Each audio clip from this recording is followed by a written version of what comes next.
Hello friends everyone, welcome to my channel Tania backyard plant. So friend देखिए, bougainvillea पर भी flowering start हो गई है और जैसे अब विंटर की स्टार्टिंग है तो बहुत सुंदर सुंदर फ्लावरिंग वाले पौधे आएंगे। वैसे तो अभी पौधी लगी है, मैंने भी उगाई है बीज से, बीज डाला था तो बहुत छोटी छोटी पौध है। अभी मैंने वीडियो नहीं बनाई है, मैं बनाऊंगी।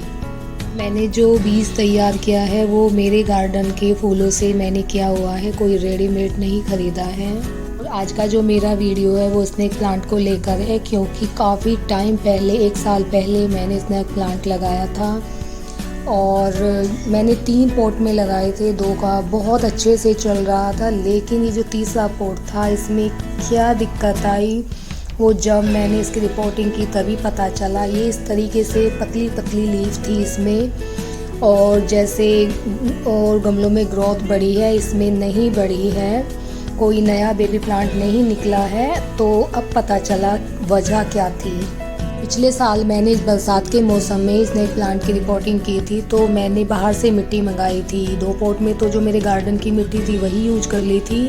तो जो माली भैया मिट्टी लेकर आए थे वो कहने लगे कि ये गीली मिट्टी है। मैंने कहा कोई बात नहीं। तो उस गीली मिट्टी से ये नहीं पता चला कि ये चिकनी है या बुरबुरी है। बुरबुरी का तो लेकिन फिर भी पता चल जाता है, लेकिन मुझे चिकनी मिट्टी का कोई इस टाइम पे आइडिया नहीं था। मैंने सोचा गीली है, तो मैंने उसमें थोड़ा सैंड और थोड़ा खाद मिलाकर पॉट तैयार करके मैंने स्नेक प्लांट लगा दिए। हर बार की तरह जैसे मैं प्लांट लगाती हूँ तो भरकर पानी देती हूँ, फिर उसके बाद मैं 1-1.5 हफ्ते तक पानी नहीं देती हूँ।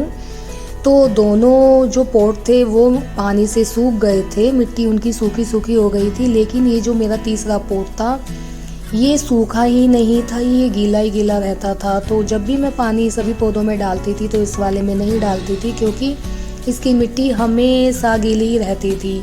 तो आज ये वही मिट्टी है जो चिकनी चिकनी थी, मैंने इसमें से वो निकाल दिया और अब मैं इसमें बहुत सारा सैंड मिक्स करूँगी, तब मैं इस प्लांट को लगाऊंगी। कभी कभी हमारे जो आइडिया होता है वो फेल हो जाता है, लेकिन धीरे धीरे अब नहीं होगा। हमें थोड़ा आइडिया हो गया है। जो चिकनी मिट्टी होती है तो अगर हम उसका लड्डू बनाते हैं तो वो ऐसे चिपक जाती है, लेकिन जो भुरभुरी मिट्टी होती है वो उसका लड्डू सा नहीं बनता, वो इकट्ठा नहीं होता, वो ऐसे ही फैला फैला सा होता है। तो मुझे आइडिया अच्छे से हो गया है कि चिकनी मिट्टी और जो भुरभुरी मिट्टी होती है उसमें क्या फ़र्क होता है। अब मैं आपको बताती हूँ जो स्नेक प्लांट होते हैं उनकी मिट्टी कैसी होनी चाहिए। भले ही हम उसमें 20% मिट्टी रखें, लेकिन 40% हमको सैंड रखना ही रखना है। और खाद आप पर डिपेंड करता है कि आप ऑर्गेनिक डालते हैं या केंचुए की, तो उसमें 10 या 5% खाद काफ़ी होगा।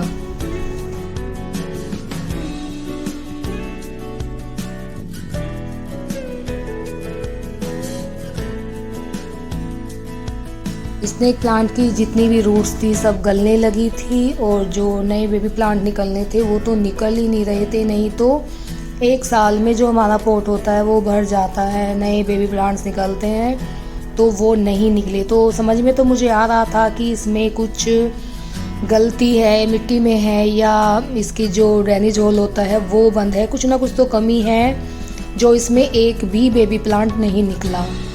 लेकिन फिर मैंने सोचा कि ना इसे धूप में रख दिया जाए, पहले इसकी मिट्टी को सुखाया जाए। लेकिन धूप में भी ये 2-3 दिन से रखा हुआ था तो मिट्टी ऐसे उसकी नहीं सूखी थी। फिर मैंने सोचा कि इसकी रिपोर्टिंग करनी ही पड़ेगी, क्योंकि टाइम नहीं लग रहा था रिपोर्टिंग करने के लिए।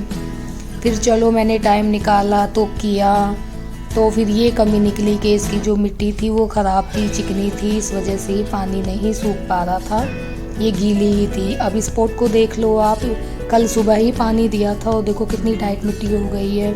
वैसे तो मिट्टी भुरभुरी है, रेतली है, लेकिन अभी गर्मी है, धूप तेज़ है तो मिट्टी सूख जाती है, तो हमें अभी रोज़ पानी देना होता है। देखिए इस पॉट में जो मिट्टी है कितनी भुरभुरी है। हमारे गार्डन में जितने भी प्लांट होते हैं सभी की मिट्टी ऐसी होनी चाहिए, और वैसे तो हम इनकी गुड़ाई करते ही रहते हैं, तो ऐसी मिट्टी में गुड़ाई भी बहुत अच्छे से होती है।